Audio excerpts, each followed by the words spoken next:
Hey there, I'm Sven Masterson, one of the co-founders of the Mentoring Men community. And in this video, I want to talk to you about another mistake that men make. In fact, I think most men make this mistake. It's one I certainly made for about 2/3 of my 31-year relationship with my wife, Zelda. And that is the mistake of fearing her emotional range and temperament. Now, most guys probably don't immediately consider themselves to be afraid of a woman's emotions.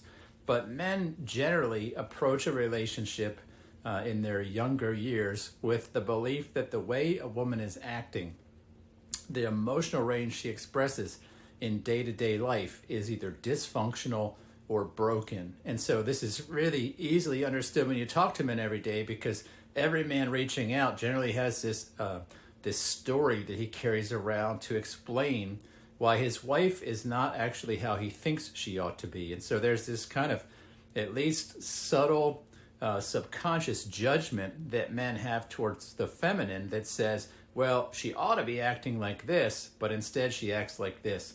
And he has a story for the dysfunction that he encounters in his female partner. And what he's really doing is he's missing that he is judging or interpreting the way a female behaves as fundamentally flawed or broken. And so when a woman is experiencing the highs and lows of what are a typical feminine emotional range, when she's experiencing mood, when she's experiencing things that might feel negative or difficult or hard emotionally, the man has his own emotional response. And so in his own emotional response, he's feeling how he's feeling her feelings. Now, what that means is this man is actually a little bit entangled with his partner. And so when she feels hard things, he feels hard things. And when we do this as a man, we're doing it because we are making kind of behind the scenes judgments about what our partner is feeling. And those judgments are putting her feelings and her emotions and her expressions of herself in kind of a dysfunctional category. And this actually starts to really erode a romantic relationship, because we can't be in a relationship with each other when we're judging the way our partner expresses themselves. Now, I'm not saying that it's bad to have a preference for how your partner relates to you, but when a woman is in your life and she's expressing herself and you're judging her expressions as evidence that she's broken, or that she's has some sort of dysfunction, or she's got some sort of deep problem that needs to be healed or overcome, you're actually creating distance between you and her, because you're concluding that there is something wrong with this woman. And then the woman feels your judgment of feeling like she's broken or that she's inadequate. And these actually touch in a female some really primal, fundamental insecurities about adequacy. And so this starts to really create a lot of friction in the relationship. It creates distance, it breaks connection, it breaks intimacy. And in order to really flourish in a long-term connected monogamous relationship, it's essential that men break free of the invisible chain or cord that exists between his partner's emotions and his own. He must learn to stand in his own emotional strength, no matter what is going on in hers. And this is actually a great growth opportunity for men. It's the time when they get to learn to be emotionally resilient, emotionally self-reliant, and they break this enmeshment that happens where the man's mood is established by the woman's mood moment to moment. She does not like to be in a relationship where her mood dictates his, and a woman experiencing a mood that causes a man a different mood is actually going to find very quickly an immature man. It's an immaturity thing that we do as men, where when we set or change our mood by other people's moods. That really pisses a lot of people off when we say it, because a moody man, a man who sets his internals by other people's internals, tends to be a pretty pissy guy as it is.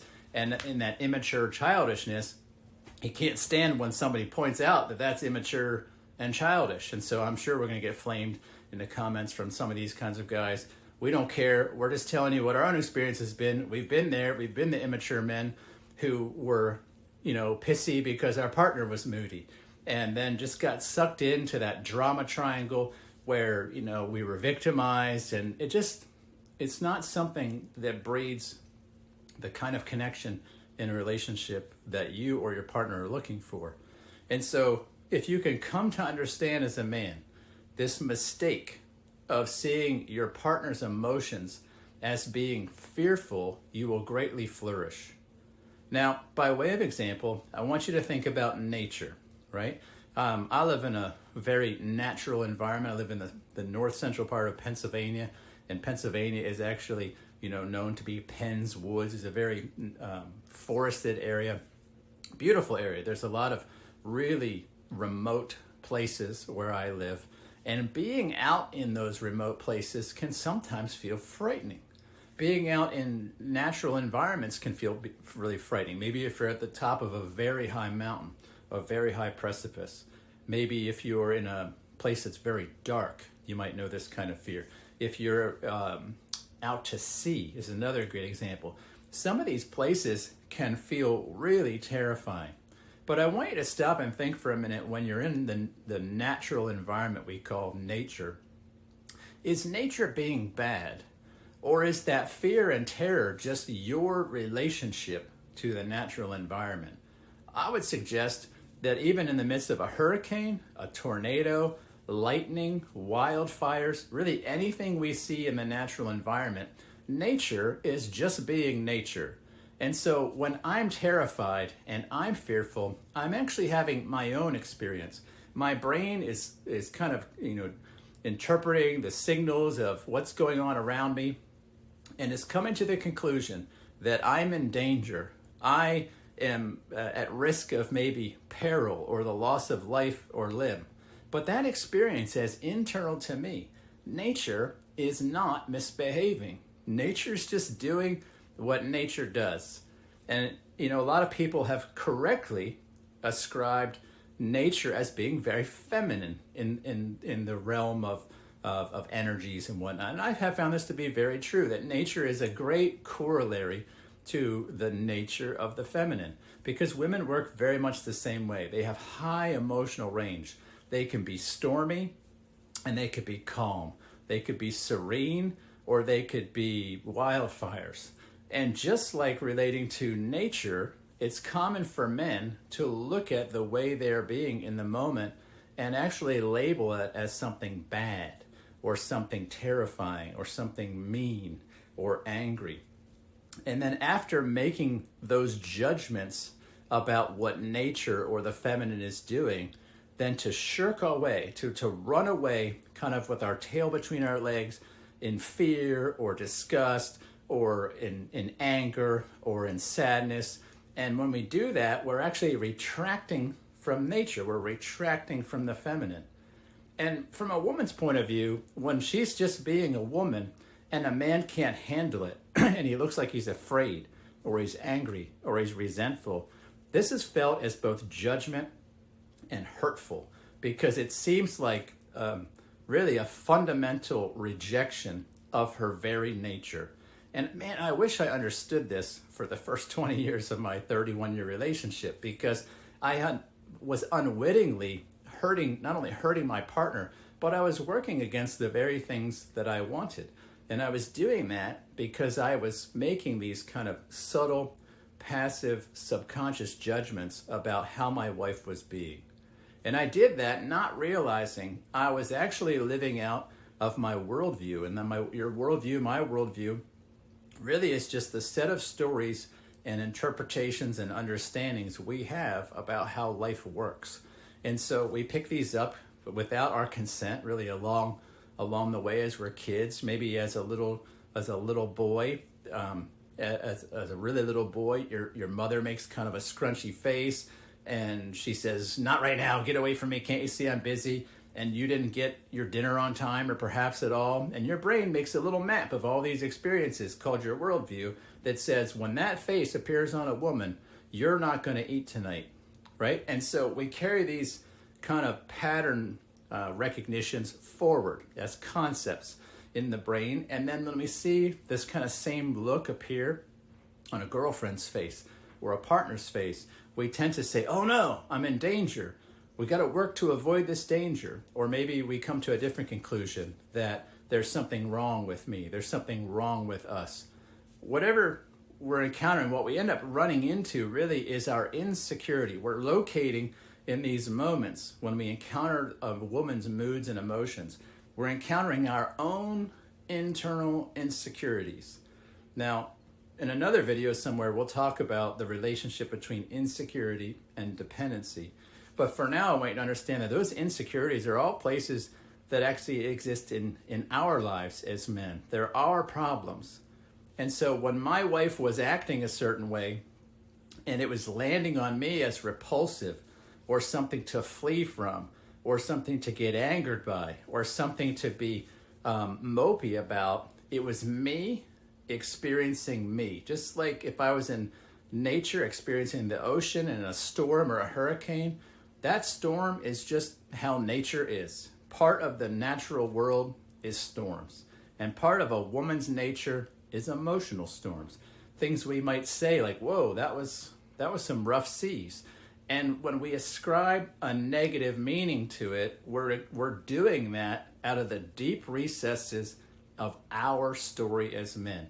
We're experiencing our insecurity. It's our emotion.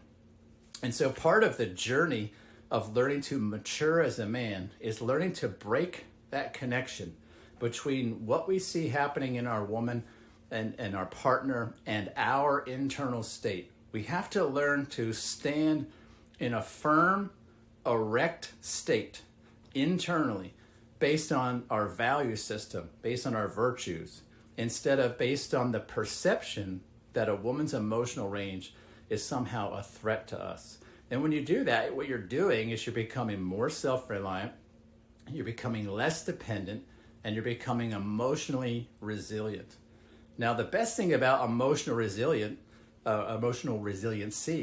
is that it's the same thing as being emotionally safe. So when I'm emotionally resilient, which means when you and I interact, when my wife and I interact, when I'm out in the world and other people have things going on, that it does not upset my inner state of groundedness and calm. That means I'm emotionally safe, meaning I control and dictate my emotional responses to things based on who I love to be instead of who you're being at the moment or who my wife is being at the moment. You see, the moment I actually am leaving that place and my emotions are reactive to what's going on in you or my wife or my neighbor, I don't own my emotions anymore. Those people do, which means I'm not emotionally safe. I might experience a trigger any moment that will take me from, cool, calm, collected, and cordial to complete asshole, just like that. And if that can happen, and it's outside of my consent because I'm triggered into that by what other people do, I'm an unsafe person. I'm not emotionally safe, which means I don't rule my emotions. And if I don't control my emotions, when I'm in a long-term relationship with a woman, she gets to know this. That man is not emotionally safe. And she concludes to herself, I cannot be myself around this man. I can't show him who I really am day to day because he can't handle it. And so she pulls back. She retracts. She closes herself off. And now here's the real kicker to all this. That man, because he's an insecure man, a man that doesn't control his own emotions, he's triggered by that too. And so he sees her coldness, he sees her retracting as something that's an insecure moment. And so he starts to pester about it. Maybe he becomes anxiously attached, as it's called in psychology. He starts wondering, what's up? Baby, can we talk? We need to have these long, drawn-out conversations about the status of the relationship. I need to know that you love me. It doesn't feel like you love me. And this kind of puts a man in the nice guy spiral where he starts to try to seek validation. He needs to know that she still thinks well of him. And so he becomes needy, he becomes clingy, he becomes desperate, which just pushes her away even more and even more. And see, all of this is born by a lack of emotional resiliency inside of us as men. And oftentimes that resiliency is directly attributed to us not understanding what is just the normal emotional range of women, and instead concluding from that childhood experience we have that the way she is being is bad. Now, to truly overcome this, you need to learn to be self-reliant. You need to learn to be emotionally resilient. And those are the things we help men with in long-term mentoring programs. I say long-term, I mean like more than we could do in a video. Our 6-month mentoring journey begins to cover this by helping men overcome shame, fear, anxiety, and insecurity, which is what builds the fundamental building blocks of emotional resiliency and safety.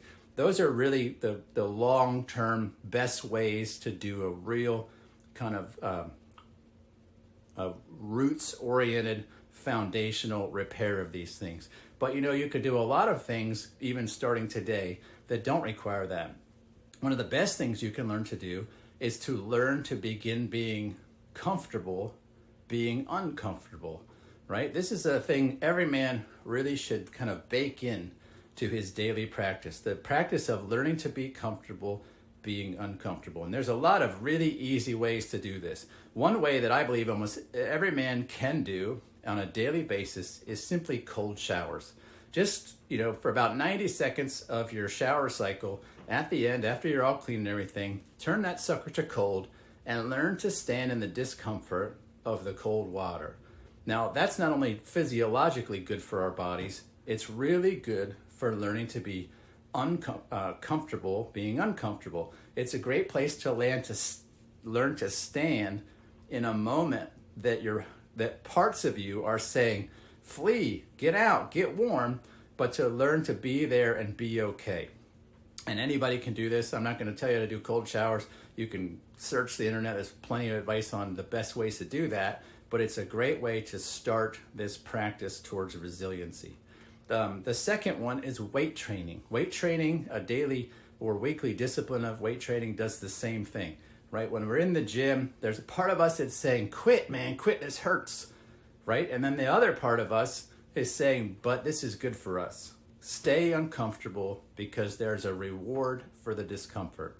And so every man that can, I believe, should engage in weight training, not because it's somehow masculine or manly, but because it offers great benefit to both the body and the mind in this way. Another recent thing I've come to really appreciate for learning to be comfortable while being uncomfortable is the Shakti mat, right? These mats there's ads all over the internet. It's basically kind of like the modern day bed of nails, also very good for your body. But you lay on that for about 20 minutes, and for like the first 8 to 10 minutes, it hurts. There's a lot of pain there. But if you stay in it, you stick with it, that pain actually converts to a sense of pleasure and calm and ease. And that's a very good analogy to actually learning to stand in the discomfort with the feminine for a man. And so I've really come to appreciate that. I'm not here to make affiliate sales or whatever. I'm not going to put a link in the description, but if you just Google Shakti mats, you'll see what I mean. Another great practice for men to learn to start to become more resilient in both character and body is to spend more time in nature. We're probably some of the first generations in really the history of humanity that is really disconnected from our natural surroundings. And because we're disconnected from nature, which is very similar to the feminine, we don't know how to kind of be in nature and be comfortable being uncomfortable. We tend to bring this same kind of posture into our relationships with the feminine, which are very much like nature. And so the more time you can spend in natural settings, in places that might actually feel scary, right? And I don't mean you have to turn into some outdoor enthusiast, granola, backpacker, camper, etc.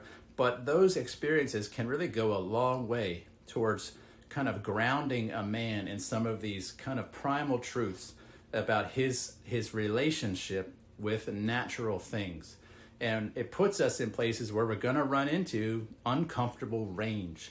We're going to be out, in the woods, and we're going to encounter things like lightning and wind and the possibility of trees falling and the possibility of running into vicious animals. And all of these things are really a great teacher and instructor for what it's like to relate to the feminine.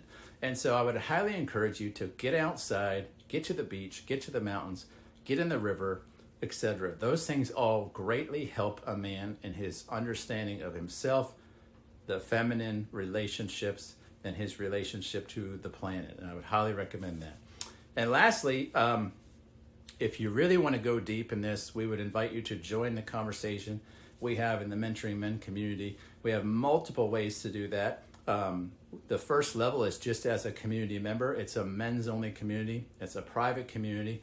There's no advertising. There's no BS. There's just ongoing, deeply caring conversation between men in a non-judgmental environment that's yet very challenging, that's very oriented towards bringing each man to his best, that does not abide slacking or critique, that is nasty and not productive. It's a great place to be.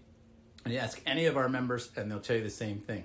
That base experience is $25 a month and it's very profitable. There's lots of ways to connect with men and begin your journey towards being resilient, including actually a course we have in there that comes with membership that's called the Emotionally Resilient Man. You can start taking that today just by signing up for our community. If you want to go deeper than that, you want to really nip these other things in the bud, right? Shame, fear, anxiety, insecurity, uncertainty.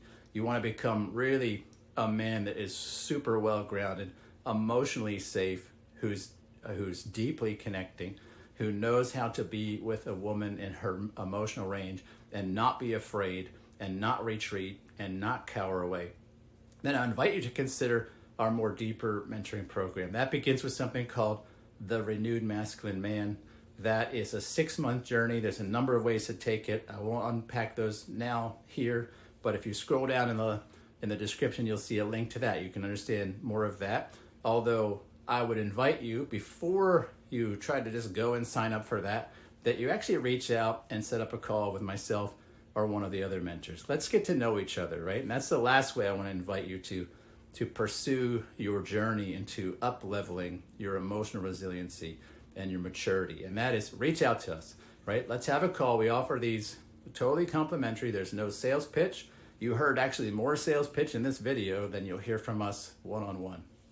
And in those calls, we just get to know you. We get to know your story, what's going on. We talk about your relationship, if there is a relationship, what you want to see differently in your life, and we give you real actionable steps with how to achieve that, and not steps that necessarily mean you have to join us or our community, but we tell you, here's how you do these things as a man, things that you wish your father had told you or your grandfather had told you. That's what we give men. We give it every day to men all around the world, and it all starts with you joining the community, having one of those calls, and watching these videos, I hope. So with that, I'm going to wish you a good day. I'm Sven Masterson. I hope to see you in another video. Take care.